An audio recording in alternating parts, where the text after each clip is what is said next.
welcome. My name's Vicki. I'm the Conscious Mystic. I'm coming to you from lovely Winton in Outback, Queensland in Australia. And as you can see, I still have that beautiful background with me.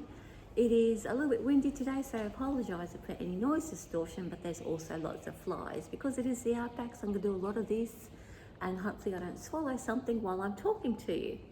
So today we're going to look for guidance from the cards, my deck, the Mythic Tarot, and I will be choosing 6 cards to see the energy of the week ahead. Now that's for week commencing August 29th, 2022. So I don't know what cards are coming up yet. I'm just shuffling them as we speak, and go flow. So we're just choosing 6 cards now. I hope you had a great week. I did miss out on last week's forecast. It just circumstances. Sometimes it doesn't. That life doesn't come together, does it? So you go with it. So just choosing my 6 cards. I know I'm out of the wind. The best place to be in, because all the flies will want to turn up. 1, 2, 3, 4, 5, and 6. Alrighty. So now we're going to have a look at.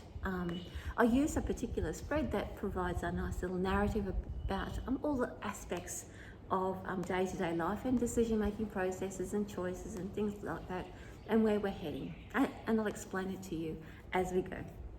So card number 1 is where we are in ourselves. So expect, we've got the Page of Cups here. So the Page of Cups is an extremely sensitive card. So our emotions will be very much on the surface. Lots of self-care we will be providing for ourselves this week.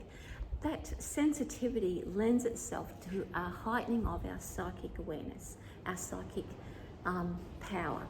So in other words, we are seeing and feeling everything. Our empathy is on full, 100%. So the Page of Cups is reminding us that not everything is about those spilling over of emotions, to be okay with that, and that to be kind to ourselves, and I said lots of self-care. So expect the week ahead to be maybe a little bit I suppose teary, if you want to say, but there's no anger there. There's just, you'll feel like that everything's directed at you, or everything's directed at me, and you know that it's not. So self-care, whenever you feel that things are a little bit out of control emotionally, go within, take a bath, whatever it is that calms you down, read, do some meditating, some oils, whatever it is that brings you back to your sense of self, and then you can go back out into the world again. Of course, if you experience that moment in the public, 3 deep breaths, always, because you take your breath everywhere we go. All right, so the next card we're looking at is the soul. So this is how the soul or the spirit world is directing and working with us this week to help us realize that sensitivity and realize it in a way that we become friends with it and work with it. So we have the Star card here. So expect a lot of the star represents hopes and dreams. The star represents the part of us that thinks, oh, this is actually possible. Even though we may not have a complete picture, it is actually possible. So our spirit guides, our soul energy will constantly be lifting us up, thinking, you know what, you got this, you have got this. It will not provide relief to the emotional experiences that we're having. We must go through those to help us release something, or to help us be okay with our emotional self. But the spirit world is there to just say, you've got this. We're here to help you. There is something on the other side of this. We are lifting you up. You got this. And so it'll keep our hopes up and not allow us to sort of fall into a bit of a pit. So the next card we're looking at are our challenges, our fears. So these are the things that the emotional self is going to expose, if you like, or it may what it's representing, but these are the things that we are strengthening in ourselves. This is where our vulnerability is at its most critical, and through this is like our lesson, if you like. So we have the Emperor. So that means that everything that we've considered to be our stability, our stable, our routine, our everything will be challenged this week. So in other words, all the processes that we've put in place to help us manage our world will be brought into question, and they may not work, or they may not make sense, or they may not support you in the way, they'll let you down somewhere. So in other words, it's reconfiguring where that support and where that structure has some weak points perhaps, or where we can actually strengthen in ourselves or strengthen that structure. Maybe we haven't been following our structure, or those little rituals that we put into place. And so revisit them, see whether they still work for us, and whether it's something that we either move on or strengthen. So what does this mean for our response? How will we respond to all of these situations? How are we going to behave? Oh, look at that.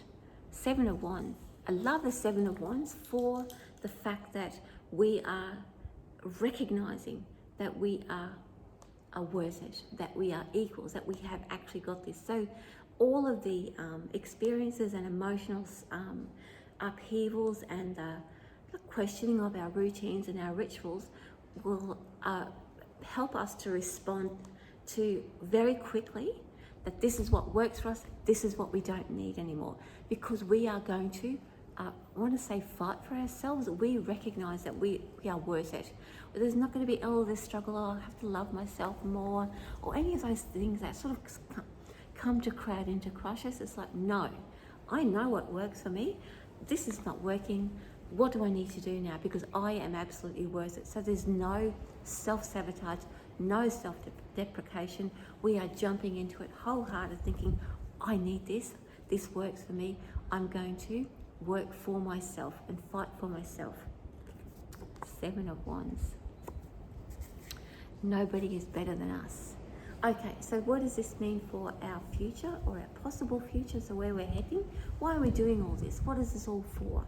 We have the 9 of Wands. So this tells me that we have a, I'll always liken this to and this here is life is pushing us towards that conclusion. So we've sort of hung around long enough, and we're sort of hanging around a little bit more, but life is actually moving us towards a conclusion and finalizing a situation and giving us that push or that prompt that we need in order to move to that next stage, which is the calmer waters. So those calmer waters means that, okay, I've sorted this out, I've done it. And it's like we need a bit of a push to get there. So all of this sort of sensitivity, working out our rituals, fighting for ourselves and say, I got this for me, is life moving us towards that ultimate destination of calmness and clarity. So in other words, we've probably been sitting on our hands a little bit, and now we're just getting a bit of a push on. It's not a big week of, real big changes or real big understandings. It's just really where we've been a bit sort of slack or slowing down, or just, as I said, sitting on our hands. We're just giving that we're getting that prompt to move us forward. It's time. It's time to just clear up that that stuff that we've have been putting off. All right, not a declutter. We've just been putting it off a bit. We're now going to clear it and get rid of it. All right. So what does this mean for our soul selves and our spiritual selves? And this is great. That means our intuition is growing stronger. So if you think about, we started off with the Page of Cups, where where our sensitivity to our intuition and our psychic awareness is so raw that we must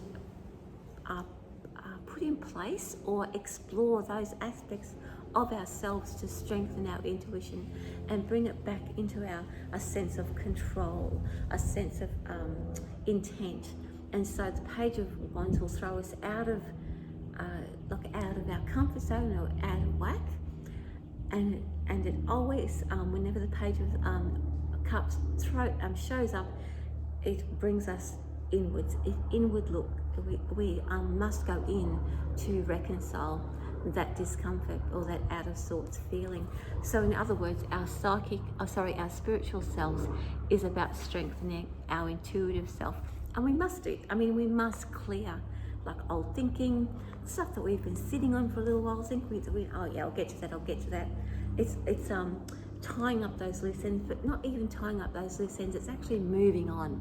You know, we've sort of been sitting in a bit of a comfort zone, or we've just sort of been sitting on it. Oh yeah, I'll get to that, I'll get to that. Now we're sort of in a bit of a push on that our soul selves is helping us with to get us out of there. And it's the spirit world, or our soul self, is using our emotional well-being to help us get there. But you know what? We're not going to fall into a pit simply because we're going to use the Seven of Wands as an aspect of ourselves that we've got this, we've absolutely, you know, we've been here before, we've got this, I know what to do. And so we put those practices into place, whether it's meditation, whether it's, you know, getting that task finished, or whether it's, you know, changing jobs if you need to. All of those things we fight for ourselves rather than worrying about a greater good at the moment. It's really about us strengthening our intuition, our place in the world, because you know, it's time to move into that next phase and that next cycle. So anyway, I'll leave that with you. My name's Vicki Haspels. I'm the Conscious Mystic. Have a great week. This is for week commencing August 29th, 2022. See you next week. Much love from me. Bye. See you guys next week with love from me. Mwah.